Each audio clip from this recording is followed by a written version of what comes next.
complexe, parce qu'en fait, c'est pas une maison toute simple. C'est-à-dire? C'est une maison qui forme tout un pâté de maisons. Vous avez à la fois un corps de bâtiment, là, hein, avec le pignon, hein, qui s'enfonce 12-13 mètres derrière. Vous avez là une tour. Oui, je vois là, oui, une tour. D'escalier. Oui. Et puis, à côté de la tour, vous avez ici un porche. Ce porche qui permettrait à l'époque de faire rentrer des chevaux, des voilà, etc., des attelages, etc. des attelages, oui. Voilà. Et puis derrière cette tour et donc ce porche, vous aviez évidemment une cour, hein, dans laquelle on rentrera tout à l'heure. Oui. Parallèlement au corps de bâtiment principal, vous avez ici un autre corps de bâtiment, hein, qui ne m'appartient pas, comme Oui, mais il a été entièrement rénové et n'a plus aucune caractéristique avec ce bâtiment que nous voyons devant à droite. Alors, comme ça, à première, effectivement, les mêmes caractéristiques. Non, il a été... À l'origine, déjà, il n'avait pas les mêmes, c'est-à-dire qu'il était déjà en maçonnerie jusqu'à la hauteur de la fenêtre, là. Ah d'accord, oui. Et puis au-dessus, il y a du pan de bois. Mais par contre, la charpente est plus originale encore que la maison qui est conservée en pan de bois. C'est vraiment la charpente d'origine. Je peux vous interrompre? Oui. La charpente de bois, est-ce que c'est vous qui l'avez restaurée ou est-ce d'origine? Alors, vous parlez de la maison de bois. Oui. Alors, dans la maison de bois, vous avez les pans de bois et puis vous avez la charpente du toit. Hein. Oui, d'accord. Les pans de bois, l'essentiel de cette façade-ci sont d'origine. Oui. Les pièces qui ont été rénovées par mes soins sont à la fois le dernier mètre sur la tour. Là, ah d'accord, oui, je vois, oui, nous voyons. Par analyse archéologique, hein, vous avez les poteaux d'angle qui sont coupés, vous les voyez. Je les vois, oui. Et vous avez aussi la restauration du pignon. Du pignon, le central. Le pignon n'existait plus, et puis ça ferme en avant encore non plus. C'est-à-dire qu'en particulier, vous avez le triangle au-dessus, là où il y a la fenêtre, tout oui. Hein, qui n'existait plus. C'est vous qui l'avez restauré. Voilà. Et puis alors, vous avez d'autres pièces que j'ai restaurées dans cette maison. C'est ici la porte d'entrée du XVIIIe siècle qui a été bouchée pour retrouver la porte du XVIe qui avait été, elle, bouchée. Ah bon. Et puis vous avez ici des fenêtres qui ont été bouchées et donc qui ont été ouvertes, on les a rebouchées, oui. Ici et là. Hein. Par contre, à l'avenir, ce qui est prévu, c'est de rouvrir la fenêtre du XVIe siècle. Alors là, on y retrouve hein, les croix de Saint-André avec les appuis de fenêtre hein, qui étaient en relief. Qui étaient là, oui. Voilà. Donc il s'agit d'enlever le T hein, de chaque côté. Le poteau est là, donc il y a une fenêtre de chaque côté. Vous avez là-haut, donc ce sont des traverses. Hein. Oui. Donc c'était vitré au-dessus. Il y avait certainement même double traverse. C'était vitré dessous et dessus, avec des châssis fixes au-dessus et puis des châssis ouvrants en dessous, hein, mais à fenêtre donc ouvrant simple. Hein. Je voulais vous demander une chose. Je vois des sculptures apparaître. Elles sont d'origine. Alors, les sculptures sont d'origine. Hein, si vous voulez, on peut commencer. Je les vois, oui, je les vois là. Est-ce que vous voulez peut-être qu'une fois qu'on a vu l'ensemble architectural de cette façade, qu'on finisse sur l'autre ensemble? D'accord. Comme ça, vous comprendrez mieux sur l'architecture. Entendu. Puis après, on prendra les détails des sculptures, si vous voulez. Entendu. Voilà. Entendu. Alors, donc je vous propose, donc là vous avez compris un peu le schéma d'accueil de cette maison en gros. Je voulais juste vous dire par rapport à l'autre bâtiment, parce que nous avons été aussi un petit peu vite, c'était une chapelle. Ah bon. C'était une chapelle, vous le verrez, c'est pour ça qu'elle était en maçonnerie. On est impatient d'aller à l'intérieur et de voir comment ça se passe, parce que là, jusqu'à présent, on est dehors. Voilà. Et on aimerait voir qu'est-ce qui se passe à l'intérieur. Voilà, mais avant on va faire tout un petit parcours. Mais avant tout, parce que j'avais filmé ce placardage que vous avez mis là, oui. Ce n'était pas la maison où a séjourné Jeanne d'Arc.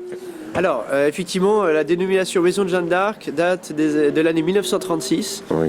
Le photographe Mignon a vendé des cartes postales, etc. Oui, voilà. Il voulait faire venir du monde après. Mais cette maison-là date, vous le verrez dans l'analyse qu'on va voir, des années 1520.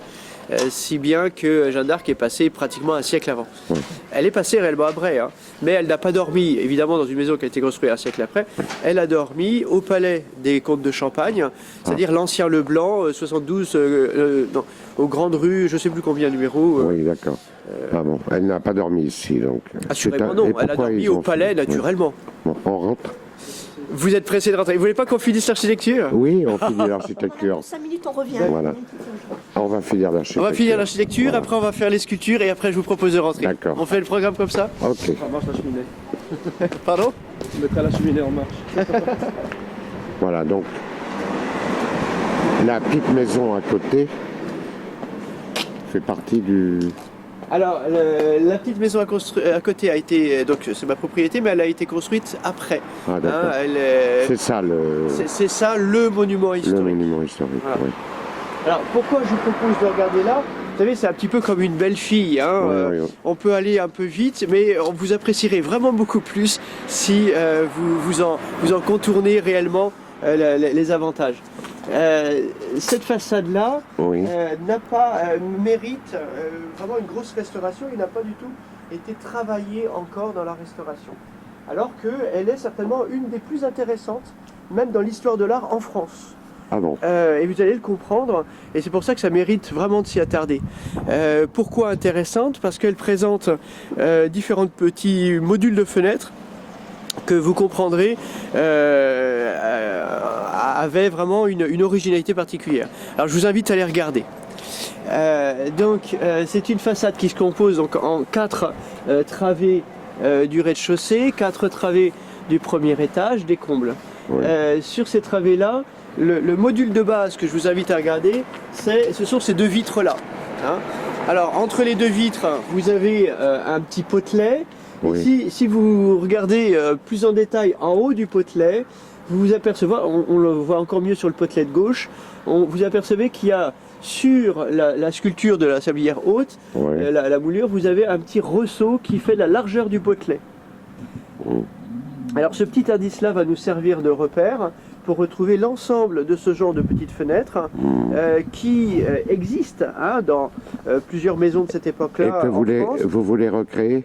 Qu'on veut recréer, mais qui sont tellement nombreuses dans cette maison qu'elles représentent vraiment un intérêt architectural Bien indéniable. sûr, parce que il y avait pas des maisons avec autant de fenêtres à l'époque. Alors autant de petites fenêtres comme ça, non. Non, hein. et ça n'existait pas. Alors les petites fenêtres comme ça existent Oui, dans d'autres maisons. d'accord, mais pas tellement. Voilà. Alors si vous voulez, quand même au niveau du nombre de fenêtres, si les fenêtres sont limitées, c'est uniquement à cause des voleurs.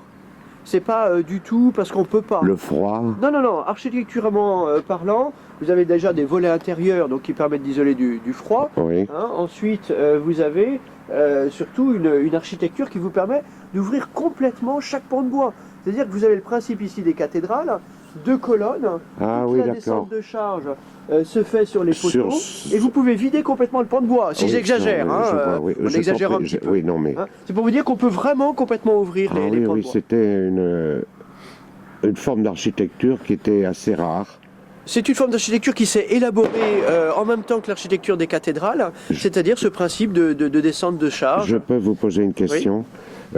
Parce que à l'époque, au Xe siècle, avant qu'il fasse l'église Notre-Dame, avant qu'il fasse toutes ces cathédrales gothiques, il faisait beaucoup d'églises en charpente de bois, en bois. Oui. Il n'y avait pas de pierre. À partir du Est-ce XIe que- siècle, à on partir- commence beaucoup à Voilà. construire en pierre. Oui. Voilà. Mais avant, c'est peut-être fait sur ce modèle d'architecture d'église. Alors, non, le pan de bois... Je pose la question. Oui, parce que- le pan de bois, c'est vraiment une élaboration savante du Moyen-Âge qui n'existe pas avant. Hein. C'est-à-dire que vous avez vraiment ce principe de travail complètement équerré entre les sablières hautes, les poteaux. Vous avez des contreventements, vous voyez ces petits liens qui sont là, mais vous en avez aussi à l'intérieur, etc. Et tout est un petit peu comme des Legos extrêmement travaillés. Et avant le Xe siècle, on ne connaît pas cette architecture. Hein. C'est vraiment une architecture qui s'élabore à partir du XIIe, surtout le XIIIe siècle, hein, et qui va trouver son point vraiment de maturité au XVIe siècle. À partir du XVIIe siècle, on ne sait plus construire avec une telle qualité les maisons de pan de bois. Donc il y a vraiment une période très précise reprise, vraiment entre le XIIIe et le XVIe siècle, de l'architecture de pan de bois, avec ses qualités vraiment architectoniques. Hein. D'accord. D'accord. Et donc vous allez faire réapparaître ces... Alors je vous montre un petit peu, on va lire ensemble Oui. les petites fenêtres de l'ensemble de cette maison. Ah, d'accord. Hein. Ouais. Alors, je vous ai montré les petites têtes de potelets sur la sablière haute. Oui, On en a vu deux avec les potelets qui sont en place. Oui. Et puis si vous regardez sur ces têtes de potelets, vous avez un petit trou de cheville qui va nous servir d'indice pour aller plus vite. Ah oui, je les vois, oui. Voilà. Donc trou de cheville et tête de potelet, c'est-à-dire ce ressaut, je vous rappelle, donc de la sablière haute. D'accord. Donc, Si vous prenez la même distance entre les deux potelets là-haut, vous retrouvez un trou de cheville avec un troisième je potelet vois, oui, de qui n'existe partout. plus. Et à puis, droite aussi. Après, à gauche, on va continuer sur la gauche. Oui. Et puis sur la gauche, vous avez deux trous de cheville pour une tête non plus de potelet mais de poteau. Vous voyez, c'est plus large. Ah oui, oui, Alors, ce oui. poteau, il descendait donc plus bas Oui. que cette lisse ici horizontale. Ah oui, oui, d'accord. Le poteau, il descendait plus bas. Par contre, vous avez un potelet juste à côté.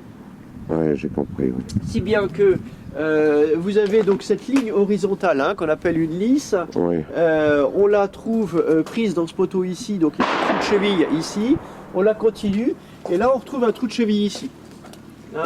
Mais si vous regardez bien, vous avez un autre trou de cheville dessous, Un peu plus bas, un petit peu plus bas. Ouais. Et si vous regardez à côté de ce trou de cheville, vous avez une moulure ici. pardon. Cette moulure qui est tout simplement la moulure d'une porte. Donc entre le poteau qu'on a défini ici et ce poteau-ci qui a une fonction architecturale, eh bien vous avez tout simplement une porte avec l'arc surbaissé de la porte que Ah qui oui, va apparaître d'accord, ici. oui. J'ai compris. Voilà. Si bien que vous aviez sur ce pan de bois là l'ensemble du haut qui était complètement ajouré, Oui. une porte ici, et juste ici vous avez une autre petite moulure qui revient ici, qui s'arrête là. Oui. Hein. Et là, vous aviez encore une petite fenêtre à côté de la porte. Donc on pouvait voir qui frappait quand quelqu'un frappait à la porte. C'était un Judas de C'est plus l'époque. qu'un Judas, parce qu'un Judas c'est vraiment une Mais petite ouverture un dans la large porte. Judas. Voilà, c'est vraiment une fenêtre. Ah oui, d'accord, Voilà. ouais. Alors si on regarde sur ce pan de bois là, Oui. vous avez quelque chose qui est différent, qui ressemblerait davantage au contreventement, parce que là on est à l'angle de la maison. Oui, Contreventement, vous voyez ici, là-haut, les diagonales oui, oui, qui je vois. permettent de tenir la maison. Est-ce qu'il y avait des clés en métal? Alors, Des clés, vous savez comme ils font les anciennes maisons, et le parquet, pour les le tirants. plancher, voilà. Oui, non, il n'y avait pas de tirant en métal. Donc C'était un ensemble en bois. c'est ça. Et là, c'est pour tenir la maison en Z, en zigzag. Oui. Voilà, c'est des contreventements. Alors, sauf que les contreventements, on les a là-haut en diagonale. En réalité, au rez-de-chaussée, on a des contreventements en forme de croix. Alors, vous avez ici encore une croix qui reste au-dessus de la porte, qui n'existe pas. Ah oui, d'accord, j'ai compris, oui. Voilà. Et vous aviez une semblable croix ici à cet emplacement-là. Ah, donc ceci est pour équilibrer et pour stabiliser le bâtiment. Absolument. Bravo. Absolument. Alors, juste un petit détail que je vous montre ici en passant ici. Oui. On va quitter le XVIe siècle, on va juste arriver au XVIIIe siècle, entre parenthèses. Oui, Vous avez deux petits volets là-haut. oui. Et derrière ces deux petits volets, vous avez une très belle rampe avec un petit escalier Ah, qui permettait, à hauteur de charrette, d'hisser des sacs de blé.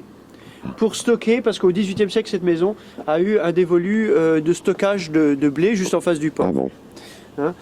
Alors, c'est parfaitement présent. Ici, vous avez aussi une descente de cave qui était utilisée un petit peu plus tard au 19e siècle pour stocker des tonneaux, par contre. Ça a Oui. servi de cabaret aussi au 19e siècle. Voilà. Simplement, quand on montait le grain ici, le grain était extrait de la maison par des goulottes. Donc il y a des trous dans les trappes Oui. sur toute la maison qui permettaient d'extraire par goulotte complètement directement le grain à la pelle. Voilà. Alors revenons au XVIe siècle. Alors attendez, rue des Remparts, oui, c'est ça, oui. Si on revient au XVIe siècle avec ce type de module de fenêtre, on retrouve là-haut une tête de potelet avec le trou de cheville, une autre tête de potelet avec le trou de cheville Oui. ici, et là-haut un arrêt de moulure. Un arrêt de moulure avec ici donc cette lisse qui est au milieu, qui allait se greffer sur la gauche, qui allait se greffer sur la droite. Donc Ah. ici une ouverture avec trois baies. Ici vous avez encore une tête de potelet là-haut, Oui, avec deux ouvertures, donc 3 plus 2, et deux trous de cheville rapprochés pour un poteau. Et là encore, on retrouve la moulure ici d'une porte, avec le trou de cheville de la lisse ici qui part à l'horizontale et le trou de cheville du linteau, hein, comme on avait vu là-haut, les deux trous de cheville, Oui. hein, avec cette porte qui arrive sur le poteau. Ah, d'accord, oui. j'ai Et compris. vraisemblablement une fenêtre dans cette zone-là. Ouais, d'accord. Voilà. Alors vous voyez, donc une façade assez complexe avec deux portes, avec une abondance de fenêtres hautes. Alors si on regarde le premier étage, eh bien sur le premier étage, vous aviez des fenêtres à meneaux, un petit peu comme on a vu sur le pignon. Hein. Oui, oui, On oui, a je vu, vois, ouais. on avait analysé celle du rez-de-chaussée, mais il y en avait une semblable au premier étage. Voilà, de chaque côté du poteau, à la place des deux grandes fenêtres, eh bien, vous aviez en fait deux ouvertures simples, de châssis simples, de chaque côté du poteau. Voilà, tout simplement. Donc c'était peu ouvert à l'étage. En revanche, donc c'était pareil sur la gauche, hein. C'était peu ouvert à l'étage, mais en revanche c'était très ouvert sur le rez-de-chaussée. Alors pourquoi autant de portes, pourquoi autant de fenêtres, hein, sur le rez-de-chaussée? C'est ce que je vous propose maintenant de découvrir à travers les sculptures. De sculptures assez riche, hein, qui est même assez extraordinaire, qui est unique en Seine-et-Marne, hein, Oui. mais qui représente un beau programme même dans le cadre français. Alors, vous avez ici un ensemble autour de la porte, un ensemble de sculptures qui vous accueillent, hein, vous allez le voir dans quelles conditions. Ensuite, vous avez un groupe ici de 6 sculptures, 1, 2, l'une sur l'autre, Oui, 3, 4, 5, 6. jusqu'à l'angle là-bas. Jusqu'à l'angle. Et puis après, vous avez 2 autres sculptures encore. Ah. Donc, ce sont 3 programmes iconographiques, Oui. 3 ou 4, on verra, qui représentent un certain intérêt. Alors, la sculpture qui est absolument intacte, c'est la fleur de lys au milieu. Oui. Fleur de lys aux 7 branches. Alors, on n'en voit que 5 parce qu'évidemment, il faut l'imaginer en relief. Complètement par derrière, hein, Ouais, avec ouais, le ouais. symbolisme de cette branche, le vase, hein, dans une qualité du vase du XVIe siècle, et puis de chaque côté du lys, de manière classique, on voit la Vierge et l'ange Gabriel. Simplement ici, la Vierge et l'ange Gabriel sont représentés sous les traits des propriétaires d'origine, hein, et dans les actes archivistiques, on trouve un certain Jean de Bourbon. Ah. Jean de Bourbon, qui était neveu de l'archevêque de Sens à l'époque, donc en 1520. Alors pourquoi je parle de Jean de Bourbon? Déjà, Pourquoi vous parlez de Jean de de Jean de Bourbon? Bourbon, parce que déjà j'ai trouvé des documents d'archives, hein, mais les documents d'archives ne sont pas absolument précis et le doute pourrait demeurer sur l'emplacement D'accord, oui. précis des actes. Mais si on regarde bien les costumes des deux personnages de chaque côté, on a bien deux personnages de l'époque de Louis XII, donc avec ces grands manteaux, hein, on se vêtit Oui, oui, oui, à l'époque, oui. François Ier, donc ces grands manteaux ici, vous avez un béret, hein, du personnage Oui. qui est à notre droite, hein, il a son bras qui descend, il tient dans la main un phylactère, c'est-à-dire une bande de parchemin qui va serpenter, comme ça une espèce de grand S, hein, ou Oui, Z, oui, oui. hein, sur lequel est marqué Ave Maria Gratia Plena. De l'autre côté, vous avez donc Madame de Bourbon sous l'apparence de la Vierge Marie, hein, enfin, donc vous avez un costume comme ça avec un drapé assez lourd. Elle tient sur son cœur un livre, hein, dont on voit bien les angles, et puis dans sa main gauche, eh bien, vous avez une réplique de la fleur de lys, hein, qui rappelle que la fleur de lys est bien pour elle, symbole de sa virginité. Donc l'ange annonce à Marie qu'elle va enfanter du Sauveur à travers les traits de Jean de Bourbon et de son épouse. Vous avez de chaque côté deux autres personnages là-haut. Le personnage... On a du mal à les distinguer. Hein, alors, on a du mal à les distinguer, hein, ils ont été quelque peu abîmés. Érodés par le temps, oui. Alors, disons. plus que par le temps, hein, ça a été une action volontaire, vraiment, en particulier par les Huguenots, qui ont occupé Bray-sur-Seine Ah oui, d'accord. avec les Condés. Hein, c'était un passage obligatoire pour Condé, donc il avait À l'époque, occupé Bray, et il y avait une lutte contre l'iconographie géographique. Donc sur la droite, vous avez un personnage là-haut. Alors il faut faire attention, hein, sur les personnages, vous avez des hauts de niche, hein, c'est-à-dire sur la Vierge et Gabriel, Oui, vous j'ai avez vu. des arcs gothiques flamboyants, avec des feuilles de chou au-dessus, un petit anneau, une petite croix. En revanche, sur deux autres personnages, vous avez une coquille Saint-Jacques. Hein, c'est juste simplement pour symboliser les hauts de niche. Hein, Oui, d'accord, oui. alors sur le personnage de droite, on voit assez bien aujourd'hui, hein, l'éclairage est assez bon. Vous avez donc un personnage dont on voit de chaque côté des ailes. Oui. Hein, donc sur le côté droit, on voit bien l'aile, sur son côté droit, hein, c'est-à-dire l'autre côté. Oui, oui, oui, je vois, On voit oui. bien l'aile qui apparaît sur le dessus, hein, qui est parfaitement lisible. Oui, Sur son côté gauche, l'aile devait dépasser un peu trop, et donc on voit plus la partie haute, on voit la partie basse. Ce personnage a donc des pieds, on voit 2 petites bosses. oui, Juste à côté de ses pieds, il y a 2 petites ailes. Hein, 2 petites ailes qui sont sur le dos d'un monstre dont la gueule monte sous l'aile de droite du personnage. ah bah il est long. Alors là, Cette gueule est grande ouverte, hein, on voit bien l'arrêt là-haut. Et juste au-dessus de cette gueule, si vous regardez bien, il y a un petit bâtonnet hein, avec une petite main. Et donc Saint-Michel terrasse la gueule, terrasse le lévitant. Hein. Voilà. Donc là, c'est vraiment Saint-Michel qui est casqué, hein, on voit son casque là-haut. oui, oui, d'accord. Sur la gauche ici, un personnage qui est souvent associé à Saint-Michel, c'est Abraham. Alors Abraham est un prophète, donc il est pieds nus, hein, on voit distinctement ses petits doigts de pied. Oui, Et puis il a un pan de tissu sur son bras droit qui retombe, et il tient dans ses bras un petit mouvement là, de drapé avec des petites hauteurs de personnages miniatures qui seraient donc les âmes au paradis accueillies à la fin des temps. Donc ici, un mystère autour de l'incarnation de notre Seigneur, la résurrection à la fin des temps. Et donc Dieu s'est fait homme pour nous sauver. Voilà ici le témoignage des propriétaires d'origine. bravo. Si on regarde maintenant l'architecture, puisqu'on est dans ce secteur-là, Oui, on a une architecture de transition entre le gothique, vraiment flamboyant, et puis l'art de la Renaissance. Alors, au niveau de l'art de la Renaissance, par exemple, vous avez ce qu'on trouve dans les frontons grecs, hein, déjà à l'origine, avec les oves et les fers de lance, vous savez, dans la petite frise. oui, Donc ici, on a les petits oves qui sont sous les personnages. Hein, une sorte de petits œufs enveloppés. Voilà. Sous les oves, vous avez tout un ensemble d'architecture. Alors, l'accolade, hein, typique du gothique flamboyant, mais sur le gothique flamboyant, on a des rinceaux, des végétaux qui sont normalement naturels. Ici, les végétaux ne sont pas naturels.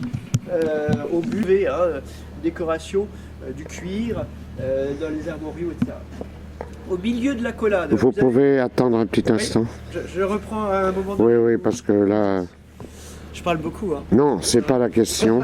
C'est la technique qui suit plus.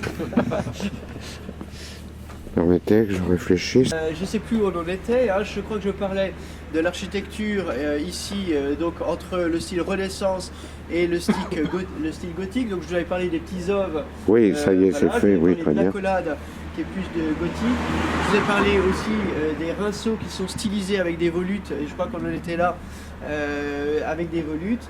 Donc, et des petits crevets, hein, ces petits arrondis là au-dessus qui rappellent ce qu'on fabrique dans les armoriaux avec le cuir, etc.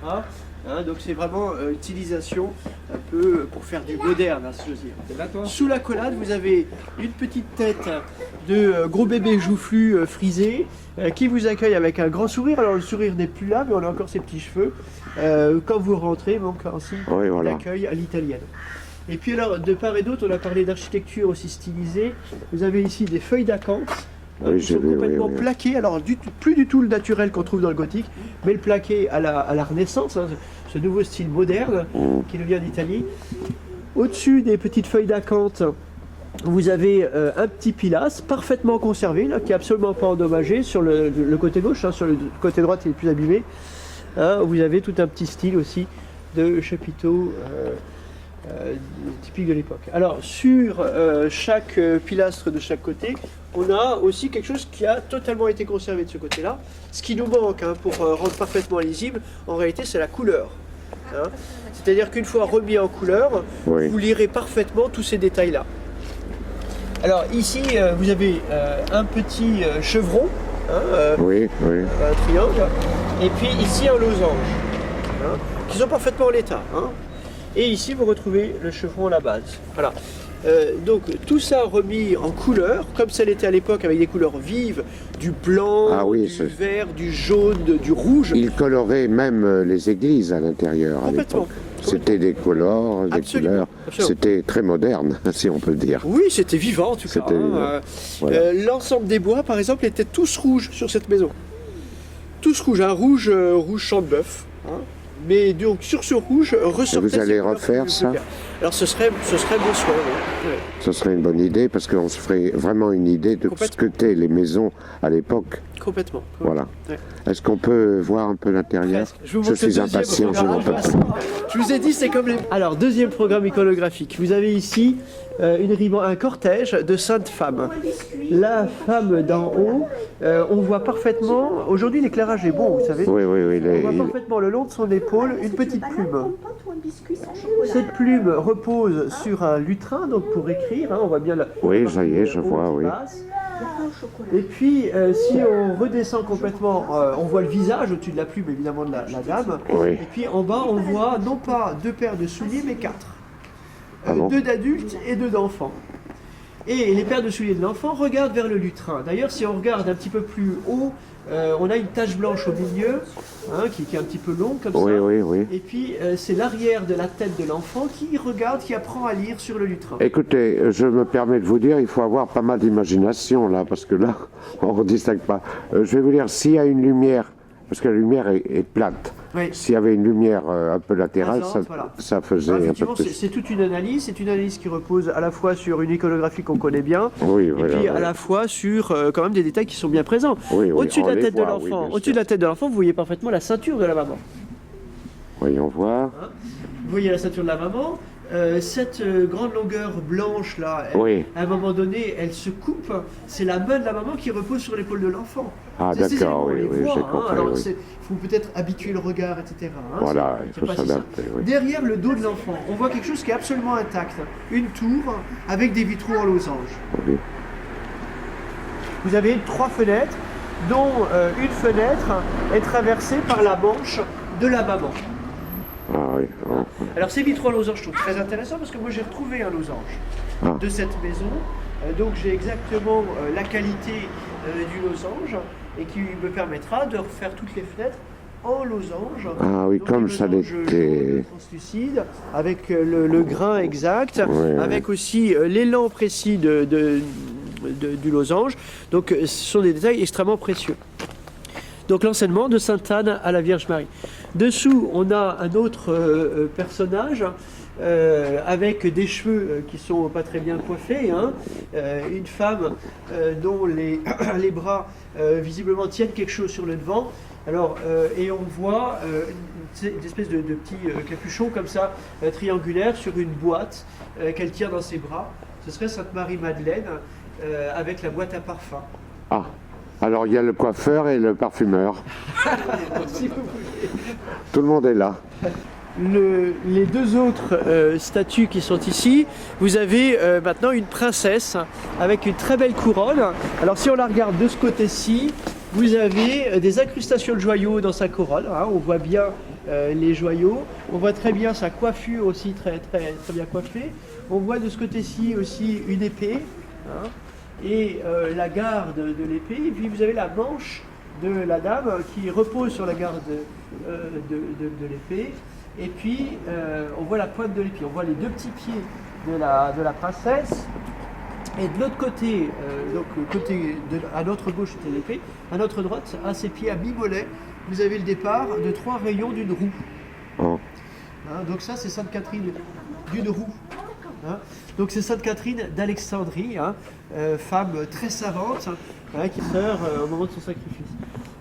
Dessous, vous avez une jeune femme avec dans les bras un mouton, un agneau, hein, dont la tête regarde vers la Seine, hein, Sainte Agnès, patronne des petites filles. Dernier couple de femmes. Là-haut, vous avez une femme habillée à l'antique, avec une belle coiffure, un joli déhanché. Sur son déhanché repose non pas un violon, hein, debout, mais une viole à bras, hein, una viola da braccio. cette viole à bras est la maman hein, du violon et elle est datable exactement des années 1520. Alors, vous avez un joli petit détail de rinceau dessous et puis dessous un autre personnage, alors là dont je n'ai aucun élément d'identification, qui pourrait être Sainte Colombe hein, ou Sainte Ursule dans cette suite des saintes femmes qui sont toutes protectrices de l'enseignement ou des jeunes filles. Alors évidemment, vous imaginez qu'il y avait ici une école. Hein. Donc on a vu Jean de Bourbon qui nous accueillait là-haut, hein, présentant son témoignage de foi, hein, avec l'incarnation et la résurrection. Et puis ici, un cortège de 6 saintes femmes pour protéger les enfants, les jeunes filles vraisemblablement, qui venaient à l'école ici des Ermites de Saint-Augustin. Donc là, ouais, vous avez la rue des Ermites, hein, qui donne sur la chapelle des Ermites. Et ici, vous avez l'école des Ermites, différentes, hein, qui sont indépendants l'un de l'autre. Le personnage du haut. Alors le personnage du haut, vous avez à ses pieds une carène de bateau, hein, qu'on voit très bien sur le côté droit. Hein. Et puis vous avez à la hauteur de sa poitrine des mouvements d'épaules d'un autre personnage. Alors, vraisemblablement, il y avait même plus qu'un personnage. Il y aurait certainement dû y en avoir 3. Hein. 3 personnages devant, un personnage là-haut avec un bateau. C'est Saint-Nicolas qui protège les mariniers juste en face. Seulement Saint-Nicolas, notre grand Saint-Nicolas de Myre, eh bien, normalement, on devrait avoir une coiffe épiscopale. Hein. Oui, et alors? Là, il n'a rien sur la tête. Il s'agit non pas de Saint-Nicolas de Myre, mais Saint-Nicolas de Tolentino. Hein, donc qui a repris les mêmes attributs et qui est le seul saint de l'ordre des Ermites de Saint-Augustin. Donc pour le coup, parfaitement à sa place, continuant à protéger, comme le grand Saint-Nicolas, les mariniers. On va rentrer. Voilà, là. et on termine avec le dernier personnage ici, donc qui est la petite sculpture dessous avec un joli petit arc. Ah oui, oui, oui. Hein, celui-ci, pour le coup, a bien la coiffe épiscopale, avec dans sa main gauche une crosse tournée vers l'extérieur, donc c'est pas un père abbé, mais c'est bien un père évêque. Et alors là, pour le coup, l'éclairage est moins bon que de l'autre côté. Par certains jours, on voit les ailes éployées d'un aigle, mais là, l'éclairage est très mauvais. Ah ben voilà. Pressé de rentrer, hein, je vois. Excusez parce que C'est pour le peu. On va rentrer tout de suite, si vous voulez. Hein, on va rentrer tout de suite. Alors? Voilà, alors le personnage là-haut avec l'aigle, hein, c'est Saint-Augustin, évidemment, patron des Ermites de Saint-Augustin. Voilà. Voilà. Alors les 2 portes d'entrée qu'on a vues sur cette façade sont évidemment pour accueillir l'école et on a des traces à l'intérieur. Allons à l'intérieur et voyons où sont ces traces. Alors. Excuse-moi.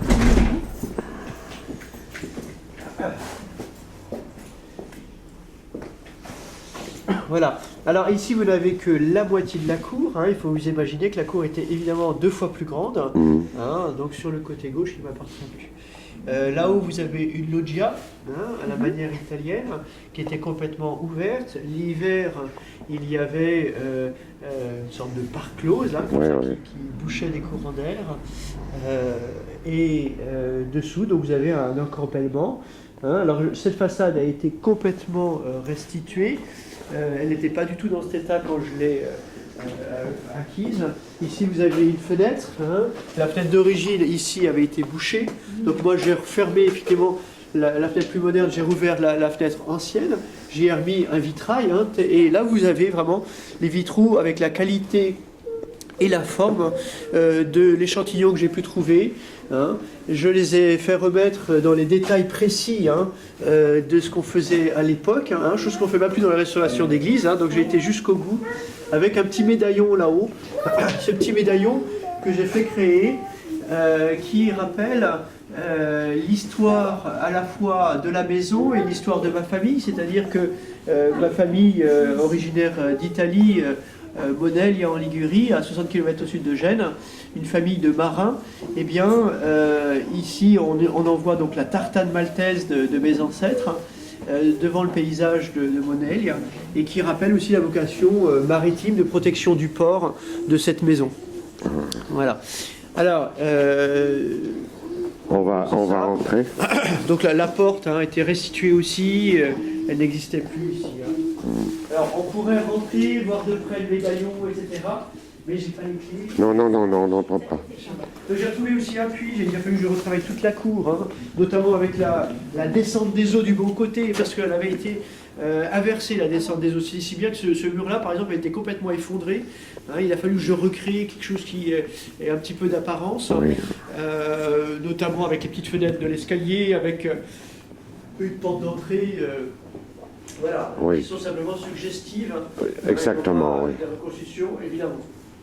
Ce puits ici, donc n'a pas été complètement fouillé. Hein. Un intérêt évident sera de le fouiller complètement. Il y a peut-être quelque chose. Il y a vraisemblablement des choses. Hein. Dans Oui. les puits, il y a souvent des éléments intéressants. Voilà. Alors voilà, c'est encore des choses à restituer, à venir. Voilà. À faire. Oh, nous allons nous introduire dans les appartements. Il a froid, le monsieur. Bah, j'ai la main qui commence à piquer. Hein. C'est pas à table, hein, oui. Voilà. Alors ici, vous avez un escalier du XVIe siècle. Hein. Si vous voulez monter, pour garder la chaleur, je vous laisse monter, avec notamment des jolies balustrades qui sont d'époque. J'ai restitué complètement les carreaux, hein, selon les échantillons que j'ai trouvés, à partir d'une tuilerie du nord de la France. Alors il y a un sous-sol, hein, qui n'est pas une cave. Tu vends du ligaments? Vous pouvez monter, hein. Et dans ce sous-sol, donc j'ai... Oui, alors parce que les niveaux avaient changé, moi j'ai tenu à conserver des traces comme ça de ce passé, donc garder un peu effectivement quelques escaliers, peut-être portes anciennes. Pour autant, c'est vrai que celle-ci est aveugle, hein. On peut pas y passer, parce que j'ai remis les niveaux. Oh, je ferme pour la chaleur, hein, je vous attends. Oui, oui, oui.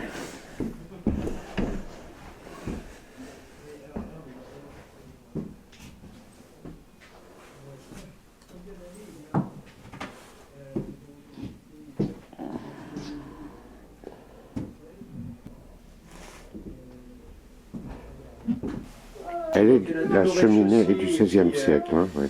2 rez-de-chaussée et puis 2 à l'étage. Elle est un petit peu abîmée, hein, mais effectivement, elle est dans son jus d'origine sur les piliers. En revanche, sur le manteau, eh bien, elle dépassait beaucoup plus. Elle dépassait de 40 à 50 cm. Et puis ici, vous aviez vraisemblablement quelque chose qu'on faisait facilement en Champagne, parce qu'ici nous sommes en Champagne, hein, eh bien, quelque chose qui était en forme de cul de four, arrondi, là, hein, vraisemblablement comme ça. Ici, on avait les 2 trous aussi pour la lisse, hein, Oui. et puis on avait les trous de potelet sur la sablière basse. Hein, donc Oui. on avait tout ce qu'il fallait pour reconstituer ce pan de bois. Ici, j'ai recréé aussi un pan de bois de la même manière. Et ça se limite là? Alors ça, c'est une pièce.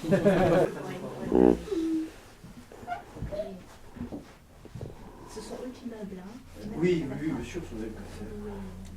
Donc là où j'ai reconstitué une fenêtre avec des bornes.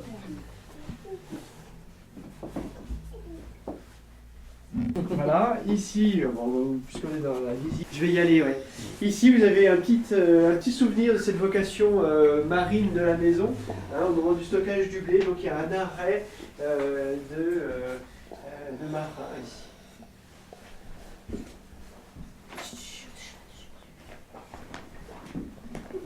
Alors, bien que la cheminée à elle seule, c'est tout un poème. Vraiment, je vous invite à la regarder en tant que telle, de l'extérieur, vraiment. Il faudrait que je parte assez vite, mais D'accord. je vous montrerai. Enfin, je vous laisserai regarder. Ah, mais d'accord. Voilà, j'y vais. Et l'encre? Non, non, c'est bon. Après, vous êtes plus grand que moi pour y accrocher. Attendez, tu vas l'accrocher? Excusez-moi, hein, Je vous en prie, hein. je ne l'ai pas vu. Je vais vous dire, vous êtes comme moi, C'est à la charpente d'à côté que nous avons pu reconstituer la qualité de cette croupe, hein, qui représente un intérêt aussi architectural en tant que tel. Mais elle a été complètement restituée grâce à la coupe de la chapelle. Ça c'est incroyable, hein, c'est beau. Oui, c'est un beau travail de charpente. Ah oui, oui, oui. Alors, si vous voulez prendre l'enfant... Je vais te prendre dans mes bras, dis-le, monsieur. Viens. Je vais te porter. Monsieur a dit, il faut te porter. Assieds-toi. De toi, on voit. C'est ça? Ça risque rien? Oui, alors je vous invite à venir par ici, regardez, voir. Venez par là. Par là, puis Voilà, ne glissez pas. Voilà. Oui. Et regardez là-haut. que c'est pour vous faire beau. profiter. Attention, il y a du verglas. Je laisse la restitué place. à partir de la fleur de lys, de la sculpture d'entrée, hein, mais aussi de son vase avec les petits hommes là-haut remis en couleur de la Vierge. Voilà, vous avez aussi la girouette, hein, qu'on n'a pas pris le temps de regarder d'en bas. Et puis les initiales dont je vous parlais sont sur la coupe de ce côté-là. Hein, qu'on va regarder dans la petite rue. Alors vous avez aussi les yeux de grenouille, hein, qui permettent à la toiture d'être aérée. Voilà, si vous voulez par ici. Voilà. Ah,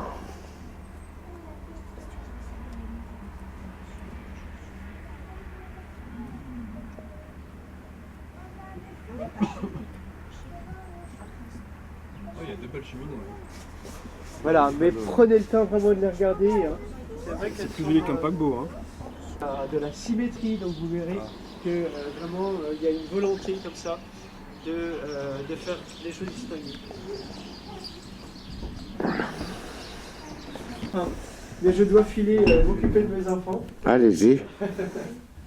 On reste là, nous on est au chaud, allez-y. Nous, on peut rester, vous pouvez y aller. Là, tu le prends dans tes bras pour descendre de l'eau. Et vous allez louer tout ça? Alors tout ça est loué, hein, donc ils